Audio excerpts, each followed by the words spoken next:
दोस्तों नमस्कार। मिथुन राशि वाले मेरे मित्रों, माता रानी आपके घर में खुशियां भरे, आपकी हर मनोकामना पूरी करें। दोस्तों, आज का यह वीडियो कोई साधारण वीडियो नहीं है।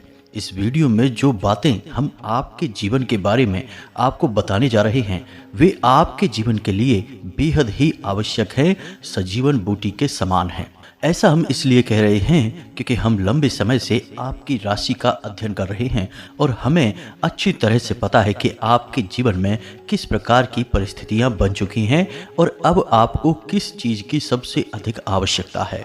तो ऐसे में इस वीडियो को अधूरा छोड़ना या फिर बीच में ही छोड़कर चले जाना आपके लिए एक बहुत ही खतरनाक निर्णय होगा। जी हाँ दोस्तों, हमने आपकी राशि के ग्रहों का पूर्ण रूप से आकलन किया है, अच्छी तरह से अध्ययन किया है और उन्हीं के आधार पर हम आपको यह भी बताएंगे कि आज के इस समय में आपको कौन से कार्य करने बेहद जरूरी हैं और कौन से कार्य ऐसे हैं जिनसे आपको पूरी तरह से दूरी बना लेनी है, यानी कि उनसे दूर रहना है। साथ ही साथ दोस्तों, हम आपको जो एक महाविद्या, एक महा उपाय बताने जा रहे हैं वह इतना शक्तिशाली है कि आपकी हर एक मनोकामना पूरी कर सकता है। दोस्तों, हमने यह वीडियो खास तौर से आपके लिए इस वजह से भी बनाया है क्योंकि हम देखते चले आ रहे हैं कि आप लंबे समय से किसी न किसी परेशानी से ग्रस्त हैं, जूझते चले आ रहे हैं। आपको अपनी समस्याओं के समाधान इतनी आसानी से मिल नहीं पा रहे हैं और जिन लोगों से आपने उम्मीदें लगा रखी थी उन लोगों ने भी आपका साथ नहीं दिया है, या यूं कहें कि मुसीबत के समय में अकेला छोड़ दिया है। और यकीन मानिए कि आने वाला समय भी आपके लिए कोई साधारण समय नहीं है, इसमें भी आपके लिए बहुत अधिक परेशानियां और कष्ट लिखे हुए हैं। अब ऐसे में यह एक चमत्कारी गुप्त विद्या या यूं कहें कि उपाय आपके लिए सजीवन बूटी के समान कार्य करेगा, यानी आपके जीवन में आने वाली हर एक बाधा को पहले ही रोक देगा और उसका समाधान भी कर देगा। यकीन मानिए कि यह वीडियो आप जब पूरा देख लेंगे तो आपको एक ऐसा अद्भुत ज्ञान मिलेगा कि आपके पूरे जीवन का उद्धार हो जाएगा। आपको कहीं किसी के यहाँ जाने की आवश्यकता नहीं है, आप स्वयं अपने भाग्य के निर्माता बन जाएंगे, इस बात की हम गारंटी देते हैं। तो चलिए बिना समय गवाए आज के इस वीडियो को प्रारंभ करते हैं। लेकिन इससे पहले आपको बता दें कि जिन लोगों ने अपना नाम और अपनी स्थान के बारे में कमेंट बॉक्स में लिख कर दिया था, हमने माता रानी के हवन में उनके नाम से आहुतियां करवा दी हैं। बहुत जल्दी उनके पास राहत पहुंचने वाली है। माता रानी की सीधी कृपा और आशीर्वाद उनके पास पहुंचेगा। दोस्तों, यकीन मानिए, हम सच्चे दिल से आपसे कहते हैं कि हम आपके लिए सच्चे मन से प्रयास कर रहे हैं और हमारा एक ही मकसद है कि आपके जीवन में सद्गति आए, आपकी हर एक इच्छा पूरी हो और आपका जीवन स्वर्ग के समान सुंदर हो जाए। लेकिन हमारे अकेले चाह लेने से कुछ भी नहीं हो जाता है। दोस्तों, आपके भी बराबर के सहयोग की आवश्यकता है। आप यदि हमारे वीडियो को पूरा देखेंगे ही नहीं, हमारे द्वारा बताई गई बातों को समझकर अपने जीवन में उतारेंगे ही नहीं, तो फिर हम अकेले यहाँ मेहनत करके आपके जीवन को नहीं बदल पाएंगे। याद रखना दोस्तों, ताली दोनों हाथों से ही बजती है, एक हाथ से ताली कभी नहीं बज सकती। अब हो सकता है कि आपके मन में यह प्रश्न उठे कि हम कौन होते हैं, आपके भाग्य को बनाने वाले या आपको कुछ बताने वाले।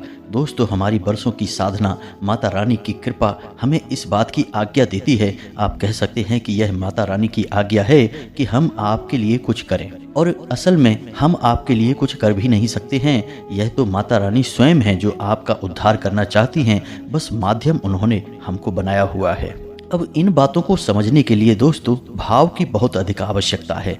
जिन लोगों के मन में विष का वास है, यानी कि जो शक्की और बहमी इंसान हैं, कुतर्की लोग हैं, उनको कुछ भी समझा पाना संभव नहीं है। उनके लिए तो स्वयं बजरंगबली बनना पड़ेगा और अपनी छाती फाड़ कर दिखाना पड़ेगा, जो कि एक साधारण मानव के बस की बात नहीं है। तो उन्हें जैसे वो रहना चाहे रहने देते हैं। जिन लोगों को सचमुच में विश्वास है, जो ईश्वर में आस्था रखते हैं, माता रानी की शक्ति पर पूर्ण विश्वास रखते हैं, हमें तो बस उनको साथ लेकर चलना है।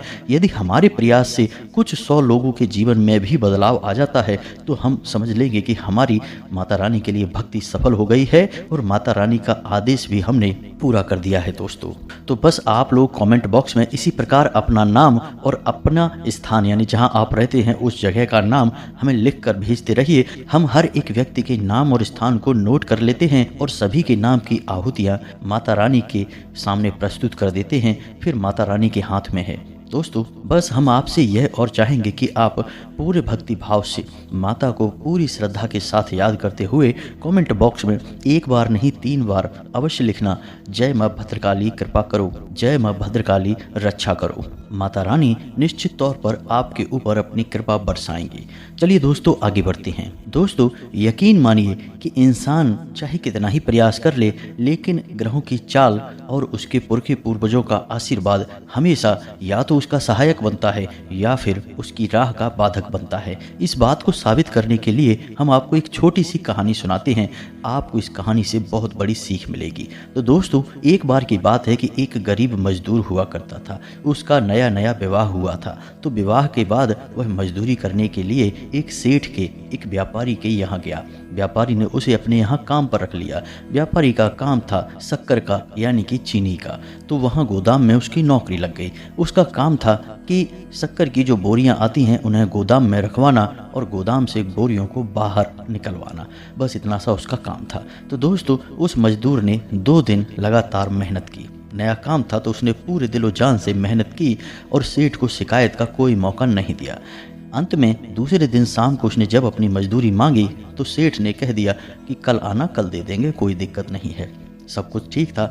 हालांकि मजदूर के पास पैसे बिल्कुल भी नहीं थे। शादी भी नई नई हुई थी। तो बेचारा अपने घर खाली हाथ पहुंच गया। उसकी घरवाली ने कहा कि कुछ राशन का ले आते तो कुछ बना देते, लेकिन उसने कहा कि सेठ जी ने कहा है कि कल देंगे जो भी मेहनत की है उसकी मजदूरी। तो उन दोनों ने कहा ठीक है। उसके बाद दोनों बेचारे पानी पीकर ही सो गए, क्योंकि गरीब थे, उनके पास कुछ भी नहीं था।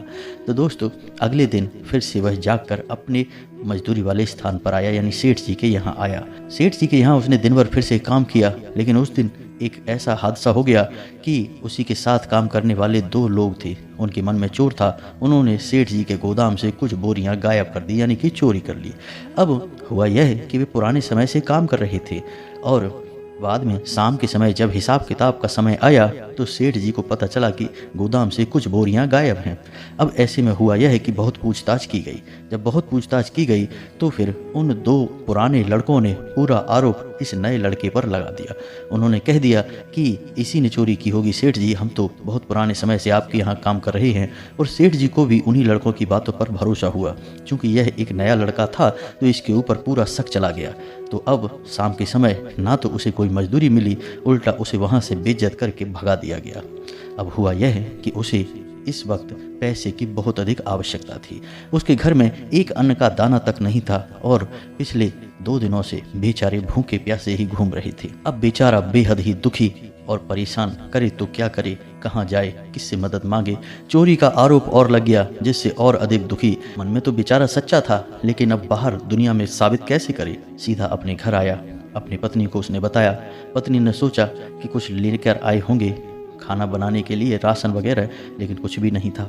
जब उसने अपनी पत्नी को सारी बात बताई तो बेचारी बहुत दुखी हो गई। दोनों दुखी मन से रात को रोते रहे और उन्होंने सोचा कि अब इस शहर में हमारे लिए कुछ भी नहीं बचा है। अब तो यहाँ पर हम चोर भी साबित हो गए हैं, तो अब हम इस शहर को कल छोड़कर चले जाएंगे, कहीं और जाएंगे और मजदूरी करेंगे। बस इसी तरह दोनों बेचारे रात को सो गए।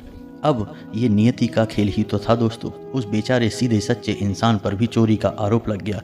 ना तो उसे मेहनत का, मजदूरी का कोई फल मिला, उल्टा उस पर एक गलत इल्जाम और लग गया। लेकिन दोस्तों कहीं ना कहीं उस लड़के की किस्मत थोड़ा सा जोर मार रही थी। तो इधर हुआ यह कि वे दोनों लड़के गोदाम के एक कोने में चुपचाप एक दूसरे से बातें कर रहे थे, फुसफुसा रहे थे कि अच्छा हुआ हमने उस नए लड़के पर चोरी का इल्ज़ाम लगा दिया, हम साफ साफ बच गए। अब फिर कोई नया लड़का आएगा तो उसके साथ भी यही करेंगे।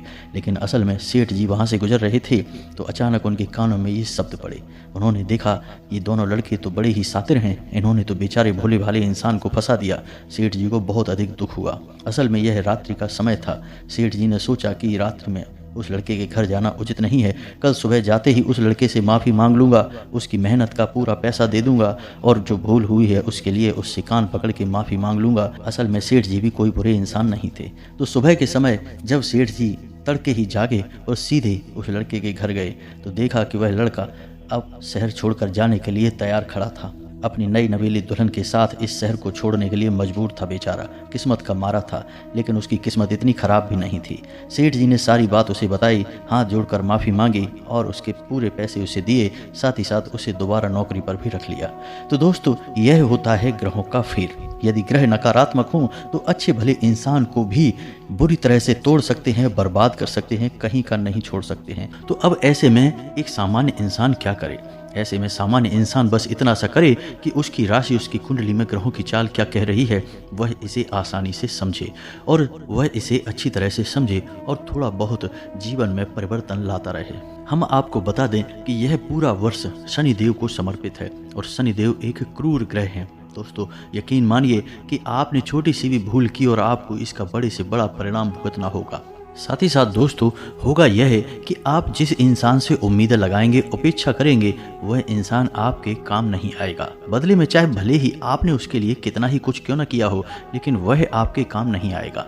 आपको अपने काम की जिम्मेदारी खुद ही उठानी पड़ेगी। दोस्तों, अगले 3 दिनों में आपकी कहीं यात्रा करने की योजना बन सकती है, लेकिन याद रखें कि यात्रा यदि धार्मिक है तब तो अच्छी बात है, कोई समस्या नहीं है, लेकिन किसी अन्य प्रकार की यात्रा पर आपको नहीं जाना है, अन्यथा यह यात्रा आपके लिए बहुत बड़ी परेशानियों का कारण बन सकती है, आपको परेशानी में डाल सकती है। दोस्तों, अगले 3 दिनों में आपकी किसी एक ऐसे इंसान से मुलाकात होगी जो आपको अपमानित करेगा, आपको भावनात्मक चोट पहुंचाएगा, आपके मान सम्मान पर चोट पहुंचाएगा। तो थोड़ा आपको सतर्क रहना है। इसी के साथ साथ दोस्तों, हम आपको यह भी कहना चाहेंगे कि आप इस समय बड़े जोखिम लेने से बचें, चाहे वह व्यापार हो, चाहे आपका व्यक्तिगत जीवन हो। आप किसी भी बड़े जोखिम को ना लें, थोड़ा सा सतर्क रहकर अपने जीवन को जिएं। इस सब में सबसे महत्वपूर्ण बात यह है दोस्तों कि आपकी सहज बुद्धि और व्यवहार कुशलता से ही आप अपने नए भविष्य का निर्माण करेंगे, अपने जीवन को शुभ और मंगलमय बनाएंगे। यदि आपने अपना आपा खोया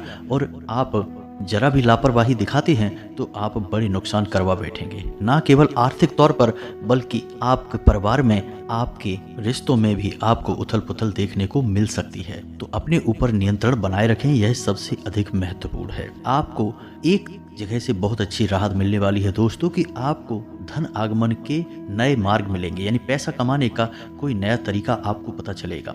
रुका हुआ पैसा भी आपको प्राप्त हो जाएगा। कहीं आपका पैसा अटक गया था, फंस गया था, कहीं उधार वगैरह दे दिया था और वह मिल नहीं पा रहा था, तो वह सब भी आपको मिल जाएगा। परेशान होने की कोई आवश्यकता नहीं है, यह आपके लिए एक बड़ी राहत है। अब यदि आप अपने क्रोध पर, अपने व्यवहार पर नियंत्रण रखते हैं, वाणी पर नियंत्रण रखते हैं, तो आपके परिवार का माहौल भी बहुत ही मीठा रहेगा, बहुत ही अच्छा रहेगा। आपको अपने परिवार के साथ समय बिताने में आनंद की अनुभूति होगी। बस पुरानी बातों को आपको उखाड़ना नहीं है और पुरानी बातों पर बिल्कुल भी विचार नहीं करना है। रिश्तों की नई शुरुआत करें। यदि किसी से थोड़ी बहुत बिगड़ी हुई भी है, तब भी उसे नज़रअंदाज करके आगे बढ़ें और छोटी छोटी बातों को अपने दिल से ना लगाएं। तो दोस्तों, ये तो थी आपके जीवन से जुड़ी हुई कुछ जरूरी बातें। इन सब के बीच दोस्तों, हम आपको बताएं कि एक सबसे बड़ा आपके लिए सौभाग्य निर्माता कार्य है जो आपको अवश्य करना चाहिए। जी हाँ दोस्तों, आपकी राशि के जातकों के लिए यह रामबाण के अनुसार है। फिर हम आपको एक बहुत ही ताकतवर, शक्तिशाली उपाय या फिर साधना के बारे में बताएंगे जिससे आप अपनी कोई भी मनोकामना पूरी करवा सकते हैं। जी हाँ दोस्तों, कोई भी मनोकामना। हम बार बार आपको कह रहे हैं, यह उपाय बेहद ही शक्तिशाली है। थोड़ा लंबा अवश्य है, थोड़ी सी मेहनत अवश्य लगती है, लेकिन यदि आप थोड़ा सा मेहनत करेंगे तो बहुत कुछ आपको मिलेगा भी। तो अभी फिलहाल बात करते हैं एक छोटा सा रामबाण उपाय जो आपको हमेशा करना चाहिए। दोस्तों, आपको मौका यदि मिले तो दान अवश्य करना चाहिए। अब आप दान कैसा करेंगे यह समझिए। जैसे कि आपसे कोई भोजन मांगता है, आप कहीं बाजार में हैं या फिर आप घर पर ही हैं, कोई आपसे भोजन मांगने आया है, कोई भिखारी आया है, तो इस मौके को आप बिल्कुल भी ना चूकें। अब जब आप उसे भोजन करा दें तो एक बार भोजन कराने के बाद आप उसे थोड़ा बहुत धन भी अवश्य दान करें। जी हाँ दोस्तों, अन्न और धन दोनों का मिला जुला दान आपके लिए बेहद ही आवश्यक है। दोस्तों, यकीन मानिए कि यदि आपने आज अन्न का और धन का एक साथ दान कर दिया तो मात्र 7 दिनों के अंदर आपको इतनी अच्छी और शुभ खबरें देखने को मिलेंगी जैसी कि आपने सपने में भी कभी सोची नहीं थी। यानी कि हर एक बिगड़ा काम बन जाएगा, रुकावटें आ रही थी तो काम में गति आ जाएगी, और जो बड़ी परेशानियां हैं, उलझने हैं, जिनके समाधान आपको नहीं मिल पा रहे हैं, उनके समाधान मिलने शुरू हो जाएंगे। अच्छा दोस्तों, चमत्कारी उपाय है, इसे आप जब तब करते रहिए। लेकिन दोस्तों एक बात हम आपको बता दें कि यह आप अपनी तरफ से कभी नहीं कर पाएंगे, इसमें भी ईश्वर की मर्जी शामिल होगी। यानी कि आप ऐसे ही किसी को चलते फिरते तो खाना और भोजन दे नहीं देंगे। अब इसके लिए कोई आपके सामने स्वयं से बढ़कर आना चाहिए। जी हाँ दोस्तों, तब जो आप देंगे वही होगा सर्वोत्तम दान। तो यह तो हो गया एक ऐसा तरीका जिससे आप अपनी किस्मत को चमकाते रहेंगे। जब भी मौका लगेगा बिल्कुल इसे करने से पीछे ना हटें दोस्तों। अब बात करते हैं उस महाशक्तिशाली, बेहद ही गुप्त और कारगर उपाय के बारे में, या यूं कहें कि साधना विधि के बारे में। दोस्तों यह साधना विधि इतनी शक्तिशाली है कि यदि आपने इसे 21 दिन तक कर लिया, असल में यह 21 दिन का उपाय है, तो यदि आपने इसे 21 दिन तक पूरे भाव के साथ, पूरे नियम संयम के साथ कर लिया, तो आप जो चाहें वो हासिल कर सकती हैं। आपकी हर मनोकामना पूरी हो सकती है। हम लिख कर दे सकते हैं, जिसने भी यह उपाय किया है उसका बड़े से बड़ा काम बन गया है, बिगड़े से बिगड़ा काम भी उसका बन चुका है। जी हाँ दोस्तों, तो अब ध्यान से सुने हम आपको क्या बताने जा रहे हैं। थोड़ा सा गौर से इन चीज़ों को समझने का प्रयास करें। जो चीज़ें आपको समझ में ना आए उन्हें आप नोट कर सकते हैं, दोबारा से सुन सकते हैं। तो ध्यान से सुने, यह उपाय हनुमान जी के बारे में है। अब हनुमान जी के बारे में कुछ चीज़ें बहुत मशहूर हैं, और वे क्या हैं, ध्यान से सुने। पहली चीज़ तो यह है कि हनुमान जी बहुत जल्दी सिद्ध हो जाते हैं, प्रसन्न हो जाते हैं। सिद्ध होने का मतलब प्रसन्न हो जाना। तो हनुमान जी बहुत जल्दी प्रसन्न हो जाते हैं। यदि कोई सच्चे मन से मात्र एक बार भी हनुमान जी को याद करे, चालीसा पढ़े, तो वह बहुत जल्दी उससे प्रसन्न हो जाते हैं। यह छोटी सी बात है जो हनुमान जी के बारे में बहुत अधिक मशहूर है। इसीलिए आपने देखा होगा कि किसी भी स्थान पर, किसी भी जगह पर सबसे अधिक मंदिर हनुमान जी के ही देखने को मिलते हैं, क्योंकि वे सबकी मनोकामना तुरंत पूरी कर देते हैं, सुन लेते हैं। बस भाव जरूरी है। यहाँ पर यही एक चाबी है, हनुमान जी तक पहुँचने का रास्ता है, भाव। अब यदि आपके भाव में जरा भी मिलावट होगी, मन में जरा भी शक होगा, जैसा कि हम कहते हैं कि मन में विष का वास होगा, तो फिर हनुमान जी आपसे कभी सिद्ध नहीं होंगे, चाहे कितना ही करिए। अब हनुमान जी एक ऐसे देवता हैं जो अभी भी जीवित हैं, 7 चिरंजीवियों में शामिल हैं। और दूसरा कि हनुमान जी भाव प्रधान देवता हैं। उनका पूरा जीवन चरण आप देखिए कैसा था, समर्पण का भाव उनके जीवन में आपको देखने को मिलेगा। उन्होंने पूरा जीवन केवल सेवा भाव रखा है, प्रभु श्री राम की सेवक और दास के रूप में अपना जीवन बिताया है। हालांकि स्वयं अष्ट सिद्धि नवनिधि के दाता हैं, सब कुछ उनके हाथों में है, सर्वशक्तिमान हैं, फिर भी उन्होंने अपनी शक्ति को कभी भी नाजायज प्रकट नहीं किया है, और अपनी इतनी शक्ति को भी काबू में करके एक दास के रूप में अपना जीवन बिताया है। तो यह एक बड़ी बात है जो आपको अपने दिमाग में रखनी है, भाव मन में बनाकर ही इनकी भक्ति में जाना है। तो अब ध्यान से सुनिए, यह उपाय क्या है। 21 दिन का यह उपाय है, और कैसे करना है इसके बारे में ध्यान से समझिए। दोस्तों इस उपाय के 2 चरण है, एक आपके घर पर पूरा होगा और एक हनुमान जी के मंदिर में। अब ऐसे में आपको ध्यान यह देना है कि आपको सात्विकता के सभी नियमों का पालन करना होगा। यह उपाय मंगलवार से प्रारंभ होगा और मंगलवार पर ही समाप्त होगा। तो अब ध्यान से सुने कि आपको क्या करना है। दोस्तों आपको मंगलवार को शाम के समय यह उपाय जब शुरू करेंगे, उस समय हनुमान जी की चौकी लगानी है, यानी कि हनुमान जी की कोई फोटो या तस्वीर लाल रंग के आसन पर स्थापित करनी है। उसके बाद आपको लाल रंग का प्रसाद हनुमान जी को चढ़ाना है और लाल पुष्प चढ़ाने हैं, और उसके बाद हाथ में संकल्प लेकर यह हनुमान जी से बोलना है कि हे प्रभु, हम ऐसी ऐसी मनोकामना पूर्ण करवाना चाहते हैं, आपका साथ चाहते हैं, और इस मनोकामना की पूर्ति के लिए हम 21 दिन के उपाय का संकल्प लेते हैं, और जल को आप हनुमान जी के सामने ही जमीन पर छोड़ दें। यह होगा आपका संकल्प 21 दिन के उपाय का। अब यह उपाय आपका खंडित नहीं होना चाहिए, इस बात की आपको विशेष तौर पर ध्यान रखना है। अब आपको उसी स्थान पर बैठकर 7 बार हनुमान चालीसा का पाठ करना है। जी हाँ दोस्तों, हनुमान चालीसा का 7 बार आप पाठ करने के बाद में आखिरी में बजरंग बाण का पाठ करें। इस प्रकार आपके घर की यह विधि पूर्ण हो जाएगी। अब आपको वहीं से सीधे मंदिर निकल जाना है। मंदिर जाने के लिए आप घर से ही थोड़ा सा गाय का घी और बाती और आटा लेकर जाएं। मंदिर में जाकर आप हनुमान जी के लिए आटे का एक दीपक बनाएं और उसे हनुमान जी के सामने प्रज्वलित करें, और वहां पर भी हनुमान जी के सामने आप अपनी मनोकामना बोलें। साथ ही साथ दोस्तों आप श्री हनुमान रक्षा कवच का भी पाठ करें। यह बेहद ही आवश्यक है और बेहद ही शक्तिशाली है। याद रखें कि हनुमान रक्षा कवच का निर्माण स्वयं प्रभु श्री राम ने किया था, उन्हीं के द्वारा यह लिखा हुआ है, और पहली बार उन्होंने ही इसका पाठ भी किया था। इसीलिए यह श्री हनुमान रक्षा कवच हनुमान जी को बेहद प्रिय है। तो इस प्रकार आपकी एक दिन की विधि पूरी हो जाएगी। अब अगले दिन शाम को यानी बुधवार के दिन आपको शाम को यही विधि फिर से दोहरानी है। अपने घर पर 7 बार हनुमान चालीसा का पाठ करें। लाल प्रसाद, लाल पुष्प और लाल आसन पर ही उन्हें स्थापित करें।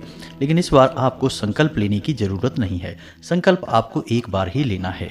अब आपको 7 बार हनुमान चालीसा का पाठ घर पर करना है। उसके बाद घर से मंदिर जाना है और मंदिर में आटे के 2 दीपक जलाने हैं और एक बार हनुमान रक्षा कवच का पाठ करना है। बस इस प्रकार आपका हर दिन एक एक दीपक बढ़ता जाएगा और 11वें दिन आपके 11 दीपक जलेंगे।